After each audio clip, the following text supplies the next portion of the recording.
Masa Revolusi Nasional Indonesia adalah masa setelah kemerdekaan ketika Republik Indonesia masih berkonflik dengan Kerajaan Belanda. Peristiwa ini terjadi mulai dari Proklamasi Kemerdekaan Indonesia 17 Agustus 1945 hingga pengakuan kemerdekaan Indonesia oleh pihak Belanda pada 29 Desember 1949. Yang dilatar belakangi pergerakan nasionalis untuk mendukung kemerdekaan Indonesia seperti Budi Utomo, Partai Nasional Indonesia, Sarekat Islam, dan Partai Komunis Indonesia bertumbuh cepat di abad 20. Gerakan nasionalis tersebut memprakarsai strategi kerjasama dengan mengirim wakil mereka ke Volksraad atau Dewan Rakyat, dengan harapan Indonesia akan diberikan hak memerintah sendiri tanpa ada campur tangan dari Belanda. Sedangkan gerakan nasionalis yang dipimpin oleh Soekarno, Mohatta, dan 2 orang mahasiswa nasionalis memilih cara non-kooperatif. Mereka menuntut kebebasan Indonesia dari Belanda. Sekutu termasuk Belanda membentuk suatu badan komando militer bernama Allied Forces for Nederland Indies atau AFNI untuk kembali merebut kekuasaan di Indonesia. Mengetahui hal tersebut, tanah air tentu tidak tinggal diam. Masyarakat mulai bergerak untuk melakukan perlawanan yang berujung terjadi perjuangan revolusi Indonesia. Upaya diplomasi 10-15 November 1946 terjadi perundingan Linggarjati. 21 Juli 1947 Belanda meluncurkan serangan militer pada tengah malam 20 Juli 1947 sebagai bentuk agresi militer Belanda. Tujuan utama agresi ini adalah untuk menghancurkan kekuatan Republik Indonesia. Wilayah yang diserang adalah Jawa dan Sumatera. Aksi militer ini kemudian dianggap sebagai melanggar perjanjian Linggarjati, di mana dalam perjanjian disebut bahwa Indonesia dan Belanda akan bekerja sama membentuk negara RIS.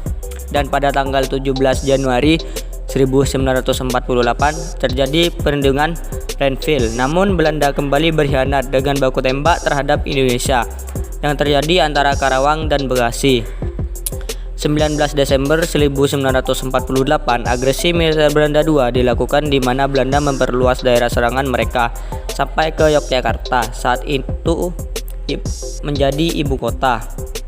14 April 1949 terjadi perundingan Reom-Royen untuk menyelesaikan konflik di awal kemerdekaan. 23 Agustus sampai 2 November 1949 diadakan konferensi meja bundar yang menghasilkan Belanda bersedia mengakui kedaulatan Republik Indonesia. Pada masa revolusi kemerdekaan, pemerintah memakai sistem presidensial yang kekuasaan besar dipegang presiden dan kekuasaan tinggi dipegang MPR. DPR sebagai pencernaan kedaulatan rakyat, MPR juga sebagai sumber kekuasaan negara, dan presiden sebagai penyelenggara kekuasaan pemerintahan. Pada tanggal 18 sampai 19 Agustus ada sidang PPKI. 18 Agustus menetapkan Undang-Undang RI dan menetapkan presiden dan wakil presiden pada tanggal 19 Agustus 1945. Sidang PPKI membagi wilayah Indonesia menjadi 8 bagian: Sumatera, Jawa Barat, Jawa Tengah, Jawa Timur, Sunda Kecil, Borneo, Sulawesi, dan Maluku. PKI dibubarkan diganti KNIP diresmikan pada tanggal 29 Agustus 1945. Kasman Cingodimedjo, anggota 137 orang, berasal dari golongan muda dan tokoh dari berbagai daerah ketetapan sendiri, yaitu berpusat di Jakarta. Maklumat pemerintah yang pertama pada tanggal 5 Oktober 1945 tentang pemerintah yang mengeluarkan maklumat pembentukan TKR. Dan yang kedua, maklumat pada tanggal 3 November 1945 tentang pemerintah yang mengeluarkan maklumat pembentukan partai politik. Berikutnya yang ketiga, maklumat pada tanggal 14 November 1945 tentang maklumat presiden bahwa tanggung jawab pemerintah ada di tangan para menteri.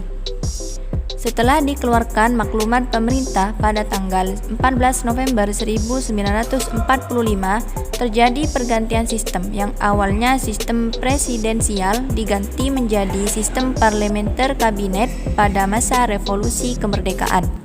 Berontakan yang terjadi pada saat masa revolusi yaitu 1. Pemberontakan Bojong Kokosan Sukabumi pada 9 Desember 1945 dipimpin Letkol TKR Edi Sukardi. Yang kedua, pertempuran 5 hari di Semarang pada tanggal 15 sampai 19 Oktober 1945. Dan yang ketiga, peristiwa 10 November di daerah Surabaya pada 10 November 1945 dipimpin Kolonel Sungkono. Pada tanggal itu juga diperingati Hari Pahlawan. Yang keempat, pertempuran Medan Area di daerah Medan dan sekitarnya pada 10 Desember 1945 hingga 10 Agustus 1946 dipimpin oleh Kolonel TKR Ahmad Tahir.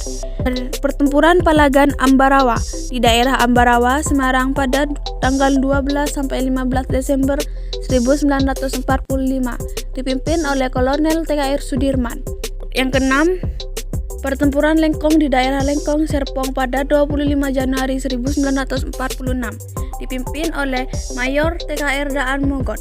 Yang ketujuh, Bandung Lautan Api di daerah Bandung pada 23 Maret 1946 atas perintah Kolonel Tri A.H. Nasution.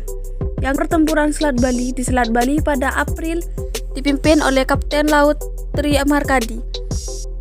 Yang kesembilan, pertempuran Magarana di Margarana, Tabanan, Bali pada 20 November 1946 dipimpin oleh Letkol Tri Igusti Ngurah Rai. Pembantaian Westerling di Sulawesi Selatan pada 11 Desember 1946 hingga 10 Februari 1947 akibat dari perburuan terhadap Walter Monginsidi. Pertempuran 5 hari 5 malam di Palembang pada 1 sampai 5 Januari 1947 dipimpin oleh Kolonel Tri Bambang Utojo. Pertempuran Laut Cirebon di Cirebon pada 7 Januari 1947 dipimpin oleh Kapten Laut Tri Samadikun. Pertempuran Laut Sibolga di Sibolga pada 12 Mei 1947 dipimpin oleh Letnan 2 Laut Oswald Siahaan. Berikutnya, pertempuran agresi militer 1 pada 21 Juli hingga 5 Agustus 1947. Pembantaian Rawagede di Rawagede, Karawang pada 9 Desember 1947 akibat dari perburuan terhadap Kapten TNI Lukas Kustarjo.